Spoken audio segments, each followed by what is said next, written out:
Moving from the GameCube to the Wii, there was a lot of potential for Mario Party to thrive in this new generation. The Wii was the perfect platform for party games with a simple controller and gimmick that almost anybody could understand, so it was only a matter of time before we get a Mario Party game for this console. With 7 games under their belt and some really great entries to go off of, Hudson Soft seemed to really be hitting their stride with the Mario Party series. So, is Mario Party 8 a recipe for success, or does it miss the mark? Well, welcome back to Mark's Rec Room, where today we'll be talking about Mario Party 8, the one that was destined for success. The move from Mario Party 7 to 8 is an interesting one. There are a lot of similarities that carry over from 7, but Mario Party 8 also feels like a stark departure from the GameCube games in a lot of ways. Battle minigames still occur randomly, but mic minigames are no longer in the rotation, thank God. The dueling mechanics are lifted from Mario Party 7, unfortunately. When the duel's initiated, the players will play the minigame with no set stakes, then the winner throws a dart at a wheel to determine what they get. Unfortunately, this means that duels are way less tense than they were in previous games where the plaintiff would determine the stakes of the duel before the minigame is played. Duels are also no longer initiated by landing on the same space as another player in the last 5 turns. Duels are only initiated when a Duelo candy is used, and this means that they happen way less frequently, which is a real bummer. The last 5 turns event has also been changed. Instead of selecting a random event that can affect all players, the last place player will receive Chump Charity, which can be either a Duelo candy or 30 coins, which really isn't all that interesting. However, Big Top will also place a coin on every space and a coin bag on every red space. This will absolutely inflate the economy, and unfortunately, it's not as impactful as you would think it would be. I really preferred the last 5 turns event from the GameCube games in all honesty. The bonus stars unfortunately do take after Mario Party 7 as well, with the same pool of 6 bonus stars and 3 are chosen at random. It's a real shame because just giving players the option to pick their bonus stars or play with the classic ones would do wonders to make this mechanic feel a lot less random, but it is what it is. Mario Party 8 also strips the space types back down to the bare essentials, removing a lot of the space types from previous games and slimming them down to 5 space types: Blue, Red, Happening, DK and Bowser, and Lucky spaces. Yeah, so Donkey Kong and Bowser spaces are combined again, but now if a player lands on a Donkey Kong space, the spaces will change to Bowser spaces until someone lands on the Bowser space. Honestly, I'm not a huge fan of this change. In Mario Party 6, it made sense for the Donkey Kong and Bowser spaces to be combined since they would change depending on the time of day, but here they feel like these 2 spaces are linked together for no real reason and the board would have been more interesting if they were separated. The other change that is important to note is that the Donkey Kong and Bowser spaces only have 1 event each, but they're board specific and usually the inverse of one another. So for example, in Bowser's Warped Orbit, DK will give a player a star and Bowser will take away a star. We'll talk about each event when we talk about the boards, but as a whole, I think that this makes these spaces way less impactful. Bowser spaces especially. The DK space will usually provide you with a good enough reward, but the Bowser spaces are so easy to avoid and not even very threatening on most boards. It's a shame because if these spaces worked like Bowser and DK spaces worked in previous games, they would probably be more interesting. The new space added to Mario Party 8 is the Lucky space. This space will take the lucky player that lands here to a separate part of the board, typically lined with coins that will lead players to a reward. I'm just gonna come out and say it, I think the Lucky space is a terrible mechanic. In the last episode on Mario Party 7, I talked briefly about some happening spaces that would grant players a star if they were skilled enough to complete a challenge. I really liked these because the minigames that you had to play were challenging enough to be fun and reward skilled players, but it is really challenging to get these stars so that players can't just farm these spaces for free stars. Well, the Lucky space is the exact opposite of this. The Lucky space requires no skill, but if you land here, you're essentially guaranteed a free star on most boards. So it is a completely viable strategy to use slow-go candies to farm Lucky spaces for as many free stars as you can get, which makes most Mario Party 8 games look like this.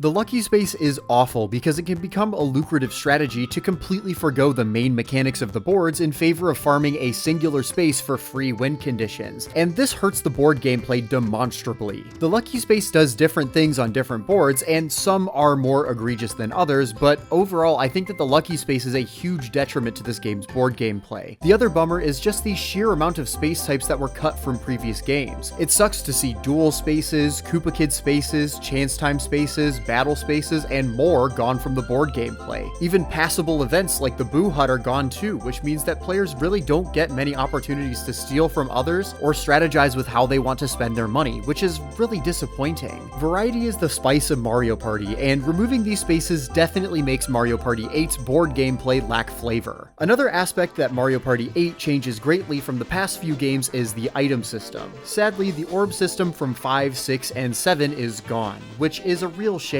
The orb system was a really fun item system that emphasized strategy, interacting with the boards in unique ways, and provided a sense of customization for each different game of Mario Party. Mario Party 8 decides to get rid of this in favor of the candy system, which is a lot more simple but a lot less interesting. The candy system functions similarly to items in Mario Parties 2 through 4, where players only use candies on themselves to affect their dice rolls or to steal coins and candies from other players. There are 14 candies in this game, 2 of which are exclusive to Bowser's Warped Orbit. The red candies affect your dice block, the green candies are used before you roll, the yellow candies take effect while you roll, and the blue candies also take effect while you roll, I guess. The categorization of these candies is nowhere near as useful as the orb categorizations in the previous games, which help players get a good understanding of what kinds of items everybody had at first glance. Here, they describe when they're used, but not necessarily what they affect, which unfortunately isn't as useful as knowing if somebody has a trap or a roadblock ahead so you can plan your route accordingly. There's Twice and Thrice candy, which lets you roll an extra die or two, and the Slow Go candy, which is pretty much the same as the Sluggish Shroom orb, except this is now nerfed to 1 through 5. My assumption is that this change was made to counteract players using Slow Go candies to farm lucky spaces, but players can still do this, and this also removes the ability to guarantee a high roll, so it pretty much reduces Slow Go candy to the exclusive purpose of farming lucky spaces. Sprint Go candy takes you to another player's space determined by this wheel. Vampire candy is pretty much the vacuum orb from Mario Party 7 and is similarly underwhelming, and Cash Zap candy will destroy half of the target's coins, which the user won't see a dime from.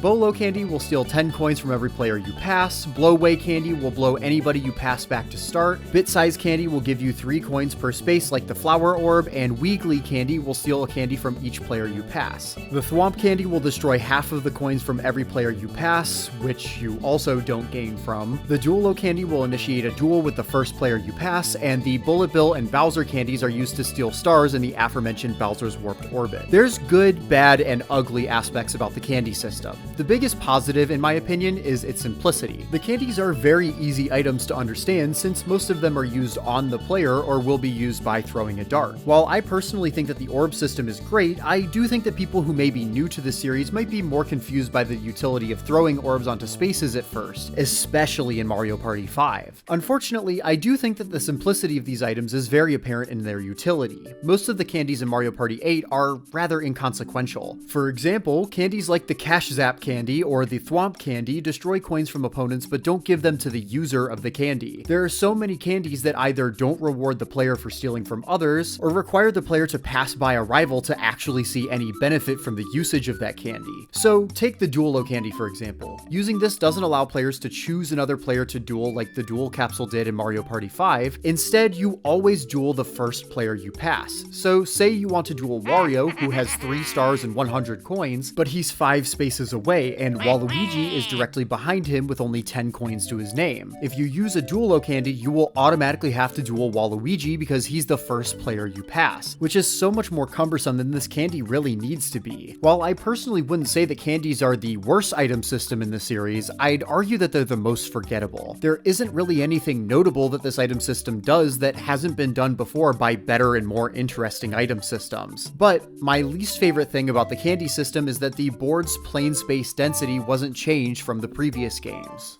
Let's back up a little bit to explain my insanity. Plane space density is a metric that I've used for the past few Mario Party videos to illustrate what percentage of each board's spaces are comprised of plain, blue, and red spaces. It's important to have interesting and fun spaces on the boards to shake up the gameplay in interesting ways. When Mario Party 5 rolled around, the plane space density grew substantially from an average of 59% in Mario Party 4 to about 87% in Mario Party 5. This was for a few reasons. Firstly, there were way fewer space types in Mario Party 5 compared to Mario Party 4, which is due to the capsule system. The boards needed more plain spaces for players to be able to throw capsules onto, so players would essentially fill in the gaps where unique spaces like chance time spaces and bank spaces used to be for the previous games, making boards plainer by default but more customizable for each game. However, as you can see, the plane space density in Mario Party 8 is much closer to that of the orb games on the GameCube, rather than the games with the previous item systems that didn't allow players to set traps. So, unfortunately, this means that Mario Party 8's boards lack interesting spaces on them, and players don't even have the ability to add interesting events or traps onto the board with orbs, which ultimately makes the boards in Mario Party 8 incredibly boring when you're probably just landing on plain blue and red spaces. As a side note, just to clarify, low plane space density does not inherently mean that that board is better than a board with a higher plane space density. There are tons of different factors for what makes a board good, like unique mechanics, opportunities for decisions, impactful happening spaces, etc., and plane space density is just one of those factors. For example, Mario Party 6's Fair Square has a plane space density of 85%, but I would consider it to be a much better board than Mario Party 3's Creepy Cavern, which has a plane space density score of 59%. Boards are much more than just their density of space types, but this number is important to showcase how much heavy lifting the orb system was doing when it came to keeping the space events interesting and engaging. Mario Party 6 had way fewer space types than Mario Party 3, but the orb system filled in those gaps and gave players room to customize its more plain spaces. The problem with Mario Party 8 is that there's nothing to fill in those gaps, which are actually a bit larger since Mario Party 8 has fewer space types than even Mario Party 6. So this leads to boring board gameplay where you're constantly landing on plain, bland blue spaces most of the time. If Mario Party 8 had more interesting space types on the board, I think that this would have made its board gameplay so much more interesting. Imagine if Boo Huts, battle spaces, bank spaces, or Game Guy spaces were on the board. I think that would have done wonders for Mario Party 8's overarching board mechanics because, as they currently are, I find them to be forgettable at best and dreadfully boring at worst. Look, I know I'm being a little harsh, so I do want to give Mario Party 8 some credit. Thankfully, it changes the team battle mechanics back to their former glory over the three-legged race-style gameplay from Mario Party 7. 8-player Mario Party sadly isn't a thing in this game, but it's great to have good old-fashioned tag battle back. The Duel mode is also back for Mario Party 7, which is really great to see. One of my favorite new additions in Mario Party 7 was its unique Duel mode, where players can play a quicker 2-player version of Mario Party with different rule sets. I will say, I don't think that the rule sets are quite as interesting as the ones offered in Mario Party 7's Duel mode, but the boards themselves are more to blame for this. In the Duel mode, the lucky spaces are also replaced by challenge spaces, where the player must compete in a single-player minigame for coins. Single-player minigames are way less egregiously bad in a Duel mode compared to the standard 4-player party mode, but obviously I'd rather they not be here at all. However, Duel mode and tag battle are great modes to play that accomplish what they set out to do. But enough about mechanics. Let's talk about Mario Party 8's boards. Mario Party 8 has 6 boards: DK's Treetop Temple, Goomba's Booty Boardwalk, King Boo's Haunted Hideaway, Shy Guy's Perplex Express, Koopa's Tycoon Town, and Bowser's Warped Orbit. These boards have their own unique rule sets, but unfortunately aren't tied together by any theme like Mario Party 7's boards were. However, let's see how these boards stack up from worst to best. I'm not gonna sugarcoat this. I think that Bowser's Warped Orbit is one of the worst boards in the Mario Party series. This board takes mechanics from previous boards in the series, completely misses the point, and mashes up the very worst parts about them. Bowser's Warped Orbit is a star-stealing board, similar to Snowflake Lake and Pyramid Park, where players are given 5 stars at the start of the game and can only gain stars by stealing them from other players. Now, I think that Snowflake Lake and Pyramid Park were both great boards in their own right, with layouts that complemented this this mechanic well. Snowflake Lake had a circular structure where players could duck in and out of danger to steal stars and risk their stars being stolen, keeping a close eye on the day and night cycle to avoid danger when possible. Pyramid Park opened this up with more chain chomps that could traverse pretty much the whole board and Bowser Time events that shook up the gameplay in a pretty interesting fashion. Bowser's Warped Orbit is a fully linear board with a few random junctions that last no longer than 5 spaces and do not provide any opportunities for decisions. You can steal stars not through visiting set chain chomp houses like in previous boards, but instead by using Bowser or bullet candies. Bowser candies steal 2 stars per opponent and allow you to roll 2 dice blocks, and bullet candies will let you roll 3 dice blocks but only steal 1 star. There are also happening spaces all across the board that will cause Bowser to flip the direction of the board like in Clockwork Castle. These mechanics directly work against each other in the perfect storm to basically eliminate decision making from this board entirely. You can't decide what way to go in the junctions, you can't plan routes around the chain chomp houses and avoid danger, and you can't predict when the board is going to reverse. All of this basically removes all strategy, and that means that whoever rolls highest will win, which is the worst type of board in Mario Party. The rest of the happening spaces don't really fare much better either. This happening space will take you through this tube to the other side of the map, and this space will cause Bowser to chase the player and anyone they pass along the rest of the loop, and this space will call Kamek to shuffle everybody's candies. None of these events are really all that interesting or shake up the gameplay in any meaningful capacity that would add any strategy to the board. The Lucky Space is similarly uninteresting. You get to go to Shy Guy's Space Buffet and get 3 free pieces of candy. It's not super impactful necessarily since you can buy and pick up candy on the board already, so it's basically just free opportunities to gain stars. The worst offenders, though, are the Donkey Kong and Bowser spaces. If you land on the Donkey Kong space, he gives the player a free star, but if you land on the Bowser space, he takes away one of your stars. I already don't love it when Bowser takes a purchase star out of the economy, but it's exceptionally bad that he just takes a star out of play here, since there are a finite amount of stars in play and that player cannot go and purchase a new one. It just feels lazy, like these events completely miss the point of the board's main mechanic and serve to kick an already bad board's design while it's down. Bowser's Warped Orbit is just terrible. Its mechanics actively work against its board gimmick, its layout is boring, and it's not even worth unlocking, honestly. Goomba's Booty Boardwalk,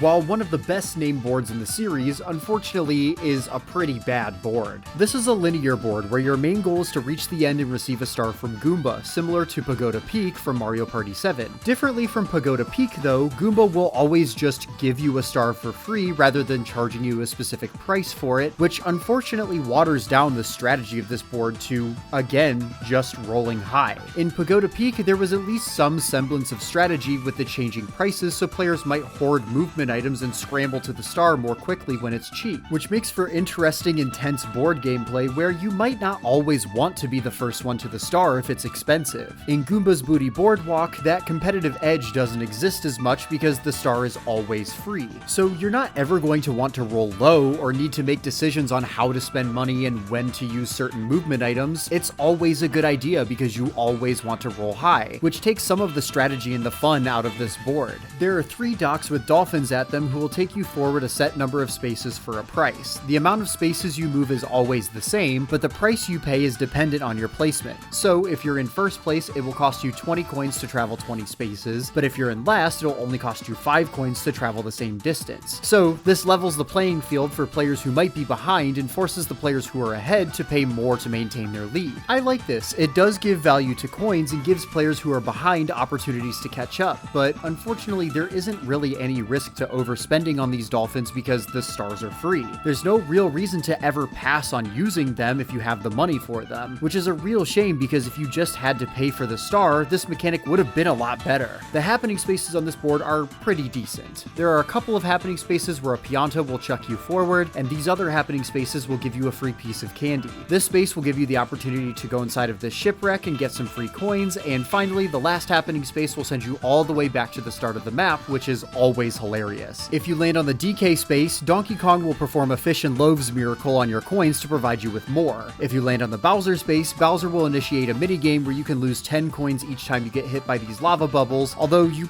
probably won't lose anything because this is very easy to avoid. Unfortunately, the lucky space does really hurt this board though. If you land on the lucky space, you'll be taken to another small island with a free star at the end of it. Players will probably want to farm this space because it cuts the distance to get a free star in half, which means that getting slow-go candies and farming lucky spaces is a viable strategy. The first dolphin also drops you 2 spaces in front of the lucky space, so you can imagine how easy it can be to hit this space if you really want to. Unfortunately, Goomba's Booty Boardwalk tries its hardest to make its linear structure work, but it strongly lacks good decision-making options and ultimately winds up placing more emphasis on dice rolls and luck rather than strategy. King Boo's Haunted Hideaway is a unique board for the series. In this board, you will blindly travel through this haunted mansion screen by screen to try to find King Boo and buy a star from him. You won't be able to see what is in each room until a player enters that room, so while this does mean that this board is super luck heavy since you basically just have to hope that you stumble into the room with the star, you can also watch what your opponents do and take your chances by going in a different direction or trying to outroll them to get to a room first. You can also encounter pitfalls as well, which will send you outside the mansion to the start of the board. After somebody finds and purchases a star, everyone is forced out and the board is reshuffled. While this mechanic is really unique and unlike anything seen in any other Mario Party boards, it is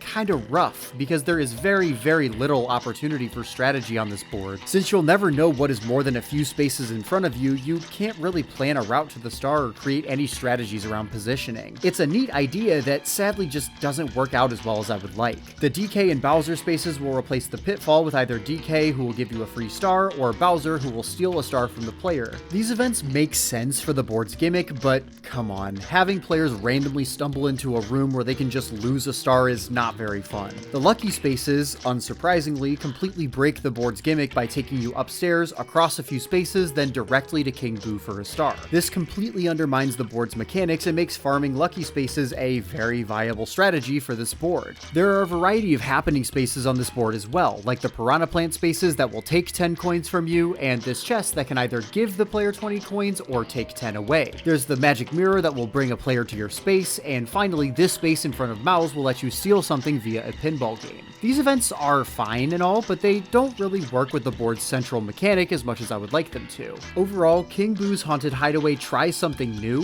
which I do respect, but the execution of its ideas leaves a lot to be desired. DK's Treetop Temple is the only standard board in Mario Party 8, and it's a really forgettable one. At first glance, this board can seem really dynamic and thematically interesting, but once you sink your teeth into it, or open the map, you'll realize that there isn't much going on under the hood. The main gimmick of this board, if you can really call it that, are these barrel cannons that you can pay to use that will blast you to a certain landing site on the other side of the board. Nothing super groundbreaking, but these can be helpful if you want to get to the other side of the board more quickly. These happening spaces in the middle of the board will call some ukikis to run you off this path and place you here. There are these Piranha Plant spaces that will take 10 coins from you. There are these spaces towards the top where a spear guy will take a candy from you and trade you some coins for it. And finally, there's this happening space that will take you down a water slide and give you some coins while you're at it. The DK and Bowser spaces are pretty uninteresting as well. DK will act as a genie lamp and throw you directly to the star, while Bowser simply moves it to another location.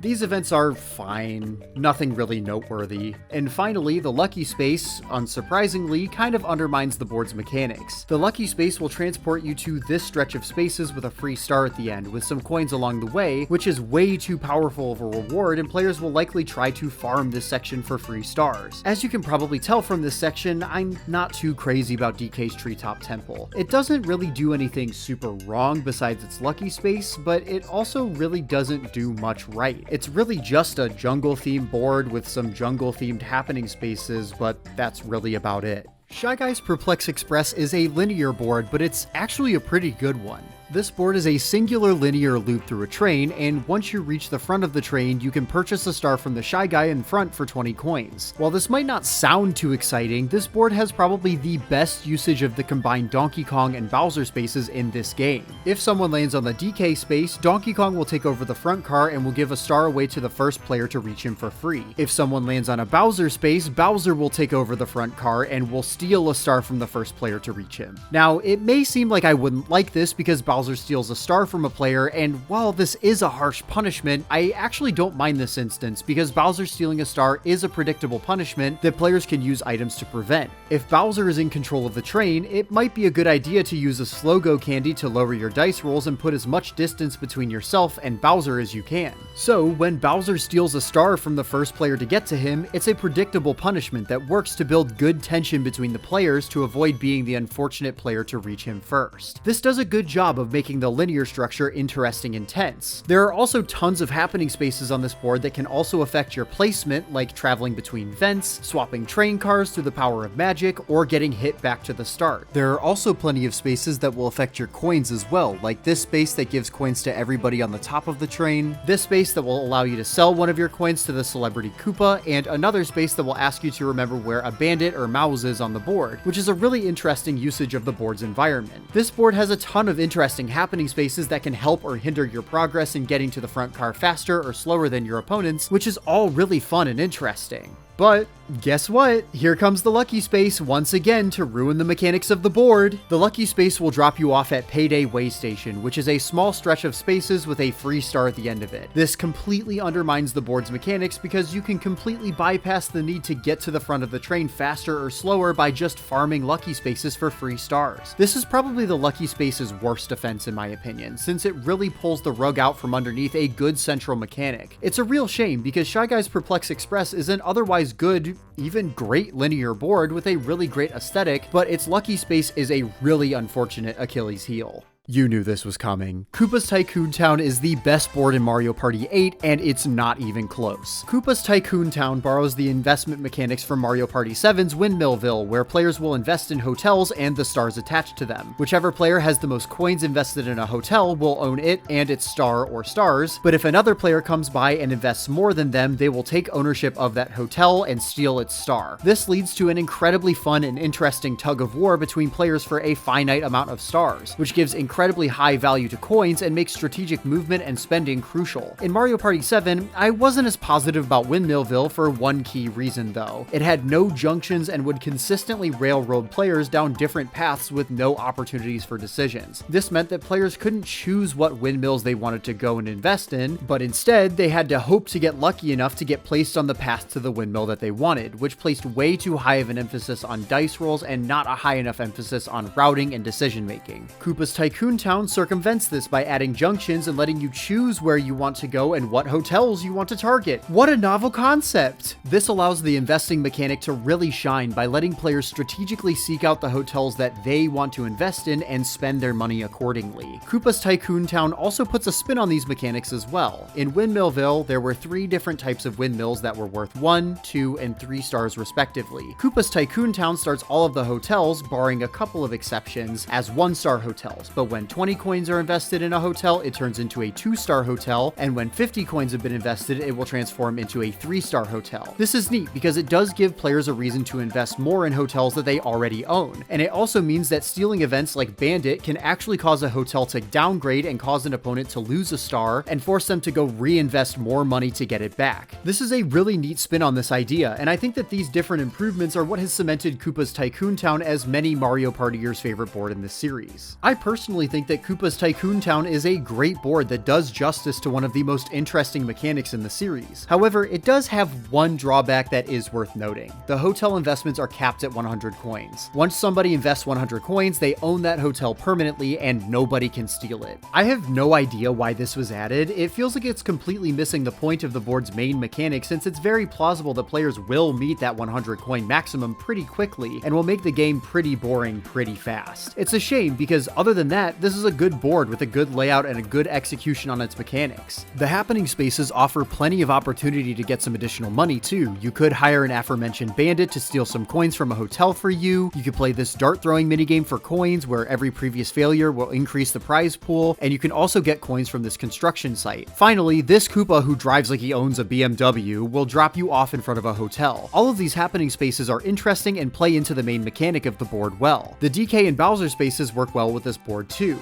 Donkey Kong takes the role of a venture capitalist, investing money in a hotel for the player, while Bowser will steal money from a hotel. Just having Bowser steal coins from a hotel rather than crushing it entirely every few turns is so much better and really goes to show how much Bowser Time hurt Windmillville as a board. The lucky spaces, however, are not too bad on this board. There are 2 lucky spaces that will take you to one of 2 ritzy strips with a 3-star hotel on them to invest in. While this may seem like a virtually free star for the player who lands on a lucky space, these hotels can be stolen by subsequent players who swing by this space. So this means that these hotels are harder to get to, but they don't just give away free stars. These hotels are still competitive and players are still incentivized to spend a lot to own these hotels securely, which I think is a pretty decent usage of the lucky space mechanic. Koopa's Tycoon Town is by far the best board here. While its 100 coin cap does make this board way less ideal for a longer 50-turn game, for a 20-turn game of Mario Party 8, you are legally obligated to pick this board every time. The boards in Mario Party 8 overall are pretty rough. Koopa's Tycoon Town is a very obvious exception, and I'll even give Shy Guys Perplex Express some props for using the linear structure in a pretty decent manner. But other than that, I think that Mario Party 8 has one of the weakest board lineups that we've seen thus far. Half of these boards are just straight lines with no junctions at all, and a lot of these boards have mechanics that are either incredibly uninteresting or way too luck heavy. They're also very obviously weakened further by a lack of interesting spaces, and the lucky spaces really hurt them overall as well by completely undermining the mechanics of most of these boards. Mario Party 8's board gameplay just feels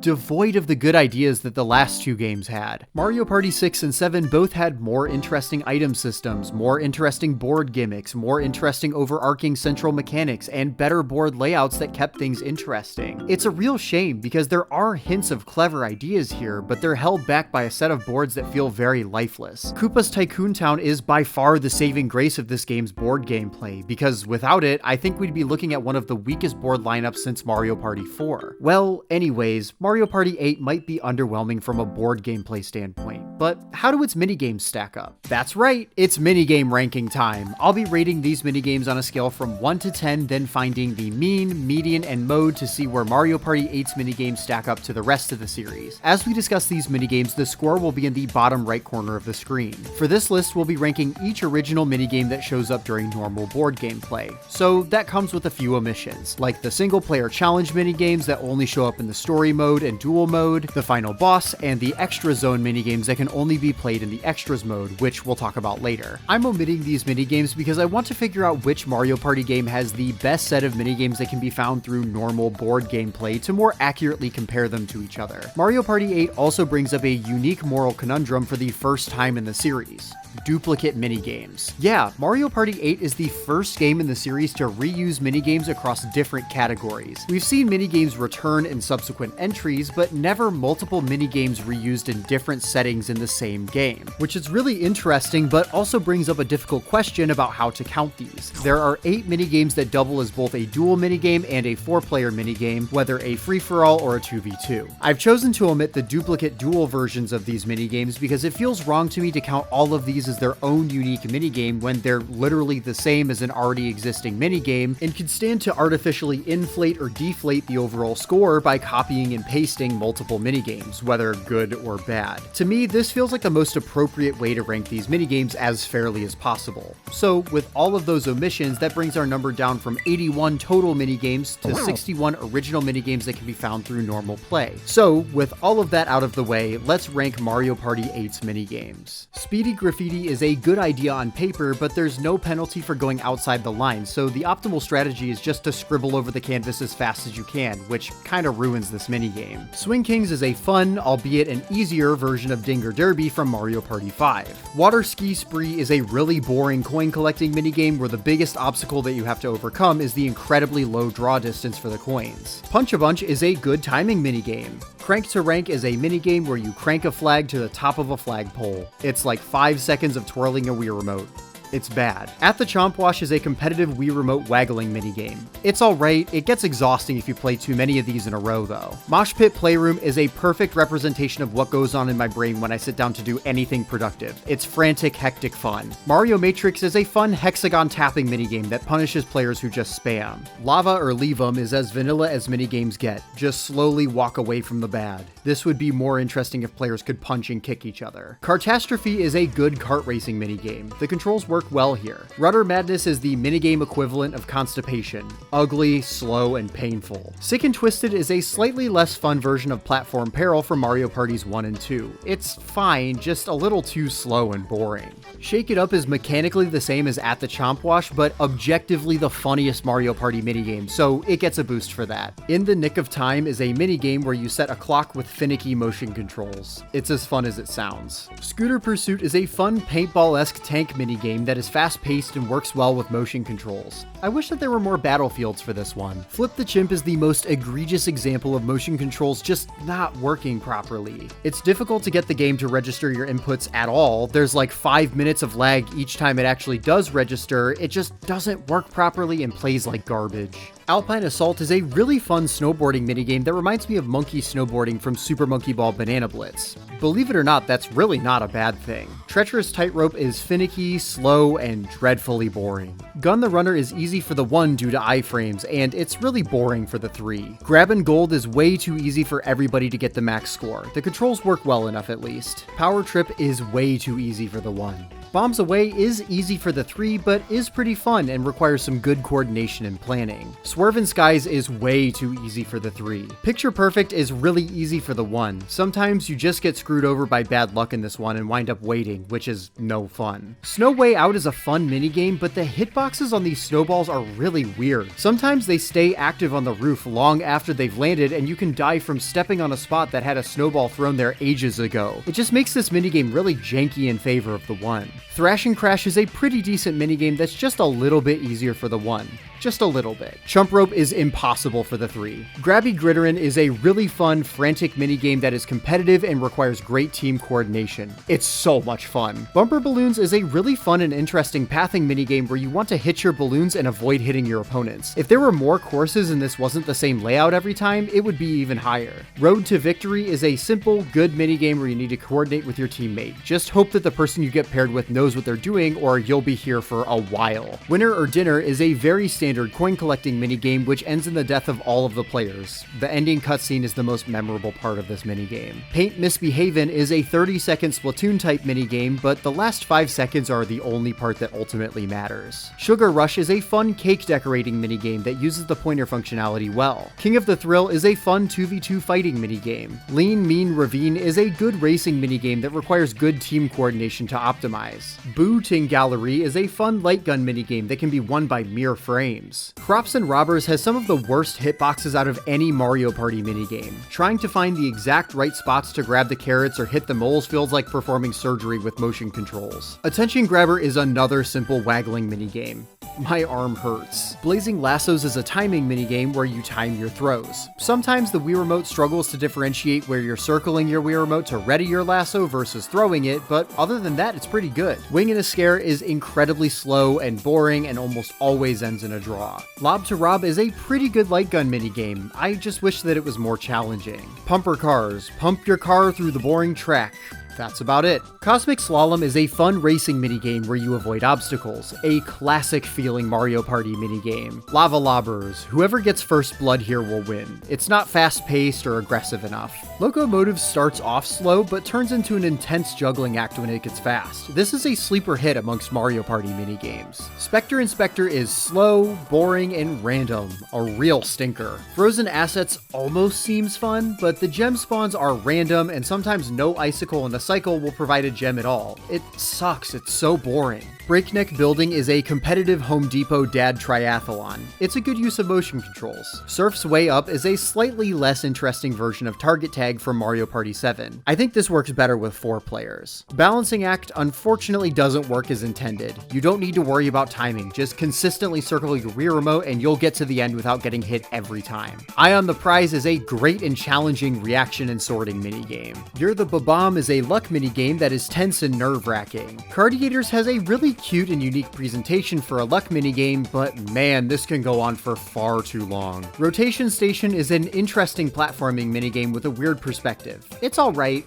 nothing too special. Eyebrawl, circle the eyeball with your Wii Remote. It works pretty well. Settle It in Court is a good timing minigame, if not just a bit too easy. Aim of the Game is a solved game. Just get 50 and then fill the rest with ×2 cards and bam, you've got the max score. Cut from the Team is a tense luck minigame, but it doesn't quite hit the highs that Bowser's Saucer's big blast hit. There's something about watching a big bomb that makes things so much more intimidating. Snipe for the Picking is a really great and fast-paced light gun minigame, one of the best instances of motion controls done right in Mario Party 8. Saucer Swarm is a fun, arcadey shooting minigame. I could play this for double the amount of time. Glacial Meltdown is terrible. It's a King of the Hill minigame, which I usually like, but the arena is massive and there is no time limit, which means that this minigame can go on for decades. And that's all of the minigames in Mario Party 8. Mario Party 8 ends up with a mean score of 5.18, with a median of 5 and a mode of 7. Comparatively, this puts Mario Party 8 in the bottom half of our ranking thus far, just above Mario Party 2, but behind Mario Party 3. It's unfortunate to see because the last few games, with the exception of Mario Party Advance, were on a positive trend, continuing to improve. Up until Mario Party 8, that is, which is a real shame because it had a lot of opportunity to shine by taking advantage of motion controls. When a lot of people talk about Mario Party 8 in retrospect, it feels like there's a lot of talk around how motion controls are bad and were detrimental to this game as a whole.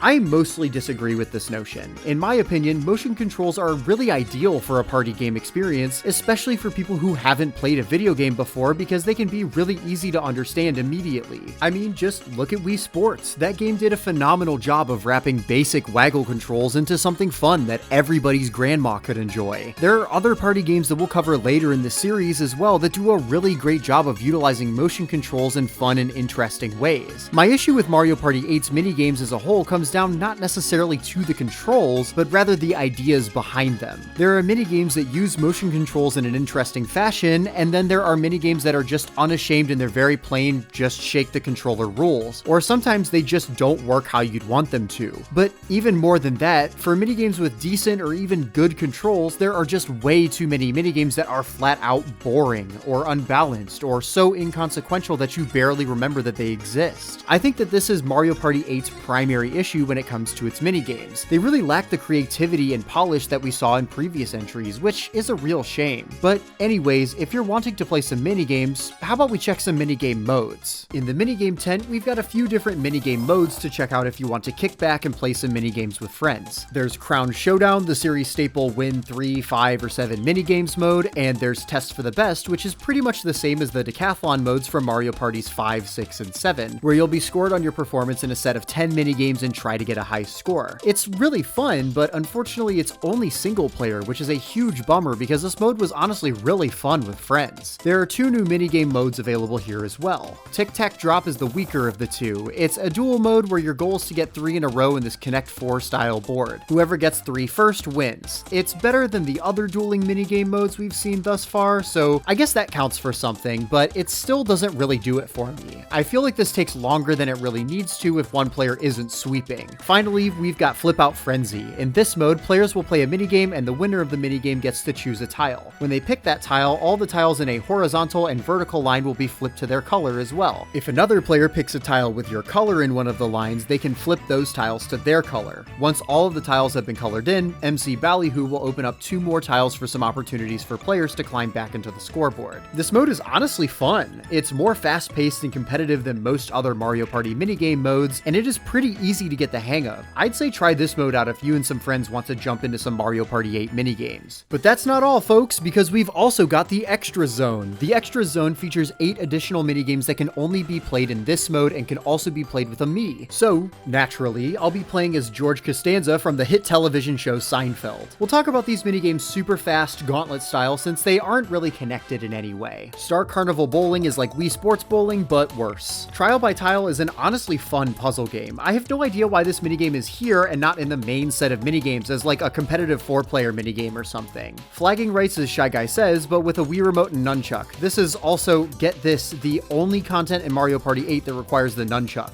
I think that's hilarious. Canyon Cruisers is like an F-Zero demo. Seriously, if you've enjoyed this, go play F-Zero or Fast Racing. Table Menace is ping pong. It feels finicky and really bad. Puzzle Pillars is a challenging puzzle game. If you get to level 50 of this, you should get a scholarship to an Ivy League school. Chomping Frenzy is a really fun management minigame. I wish this could have been in the main set as well. And finally, Moped Mayhem is an alright racing minigame, but it goes in my Hall of Fame because it allows us to see penguins, womps, and thwomps riding on little mopeds. heads. Like, come on, how could anybody not love how stupid this looks? The Extra Zone is a cute little novelty with some fun minigames and some not so fun minigames. It's not super noteworthy or memorable, but there's some fun to be had here. So, let's talk about Mario Party 8's beginner friendliness. I feel like with Mario Party 8 being on the Wii, it already has a major advantage over a lot of other Mario Party games in this department. Its item system is pretty simple and easy to understand, and the minigames aren't going to confuse most players in my experience. However, my counter-argument for Mario Party 8 as a good starting point is its pace. Mario Party 8 is so laggy, it's so slow, its menu navigation and user experience is so needlessly slow and tedious. Its boards, while simple, are also really boring and might not keep a lot of players' attention. For that, I think I'd have to give Mario Party 8 4 stars on my beginner friendliness meter. It's relatively easy to understand most of the minigames, the item system, and the board mechanics, but the slow pace and tedium prevent this from being the best entry point for newcomers. If you do play this board with a party of people, pick Koopa's Tycoon Town. It's not even a contest, it's the best board here and is most likely to keep your group engaged for the entire game out of all of the boards. Mario Party 8 is a disappointing entry in the Mario Party series. It's a very odd game that is trying to reboot the series and simplify a lot of its mechanics for a new audience on new, more casual hardware. But in this process, it irons out way too much of the charm, decision-making, and polish that we saw in the previous entries. Mario Party 8 had a lot of opportunity to shine with new, innovative controls that are accessible and easy to understand for casual audiences, but its minigames squander that potential in most instances, and its boards lack interesting layouts, unique gimmicks, or impactful spaces. Koopa's Tycoon Town does a lot of heavy lifting when it comes to this game's reputation, honestly. For our series ranking, I'm placing Mario Party 8 behind Mario Party 4, but above Mario Party 5. While Mario Party 8 does have an arguably better item system, Mario Party 4 clears Mario Party 8 in its minigames and interesting spaces on boards. However, Mario Party 8 has a significantly better item system than 5, and Koopa's Tycoon Town is enough to say that it has better boards as a whole. Mario Party 8, unfortunately, is a really mediocre Mario Party game in my opinion.